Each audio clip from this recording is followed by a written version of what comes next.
The big confusion among the redistributionists is between opportunity and outcomes.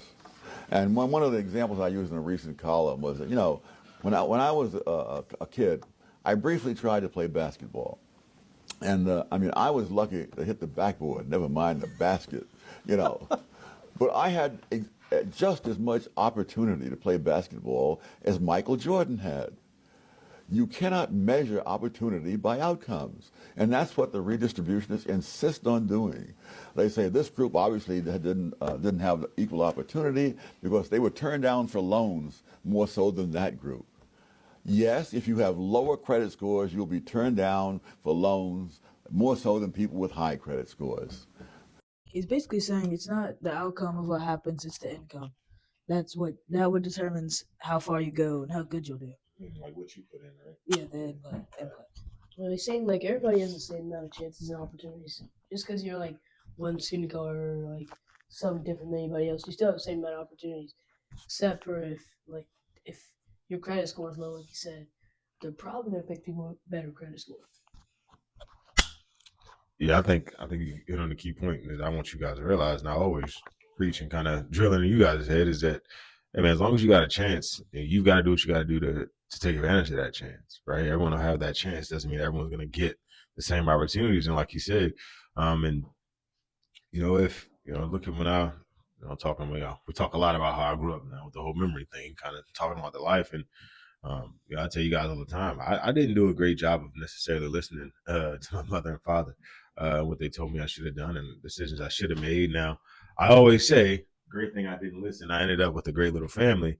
But looking at it and talking about some of the trials and issues as raising this family, and quite frankly, some of the stuff that is kind of bite me in the butt now after the accident, trying to figure out is like, man, making some poor decisions, right?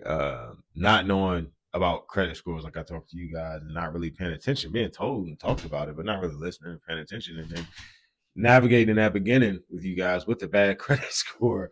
I mean, I was having to pay first month's rent, security deposit, and sometimes last month's rent before they would even let us get a place. That's how the beginning of it started for us looking for a spot. It wasn't because I was black. It wasn't like I was black. So like the owners of the property were like, "Oh, we're gonna make him pay." No, it's because my credit score was bad. I didn't really do enough or know enough about a credit score, and it wasn't good. Didn't have a good credit history. Just like years later, looking for homes became a lot different, and homes we lived in certainly improved as I learned and as I improved my credit score. But the reality is, the only reason we had that late start wasn't because I was black or because of racism. It was I didn't know and didn't listen enough, and it was part of the development I say of like our family over time. Right, so like I learned and figured it out. Like my mom kind of learned and figured it out a little late. Thanks to my dad, kind of teaching us all that. And now we're all kind of figured it out. My sister, my little sister, credit score never dropped down low. My little brother credit score never dropped down low because by the time they were coming up, it was already kind of ingrained in us. Like, oh no, wait, this is the thing. It's very, very important to listen to this thing. Just like you guys growing up, I would never expect the same kind of credit hiccups to ever affect any of you children, even though you're black. What?